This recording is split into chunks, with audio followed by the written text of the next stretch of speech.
Hi guys, నేను ఈరోజు బీరకాయ చట్నీ చేయబోతున్నా ఫస్ట్ టైం. ఫస్ట్ బీరకాయలన్నీ ఇట్లా చిన్నగా తరిగి పెట్టుకోండి. దీనికి కొన్ని పచ్చిమిరపకాయలు, ఒక టమాటా పండు కావాలి, అవి కూడా తరిగి పెట్టుకోండి. బాల్ పెట్టుకొని దాంట్లో కొంచెం ఆయిల్ వేసుకోండి. ఆయిల్ వేసుకున్న తర్వాత మనం ఇందాక తరిగి పెట్టుకున్న కూరగాయలన్నీ దీంట్లోకి యాడ్ చేసుకోండి.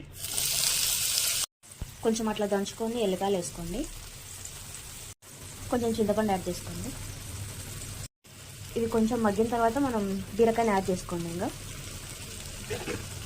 ఇవి కొంచెం తొందరగా మగ్గడానికి కొంచెం పసుపు యాడ్ చేసుకోండి. కొంచెం ఉప్పు కూడా, కొంచెం జీలకర్ర కూడా వేసుకోండి.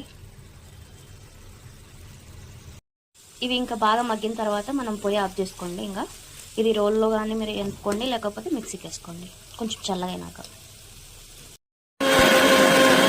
ఇప్పుడు మనం చట్నీ తర్వాతకి వేయాలి. సో కొంచెం నూనె వేసుకొని తర్వాత గింజలు వేసుకోండి. దాంట్లో కొన్ని కరివేపాకు కూడా.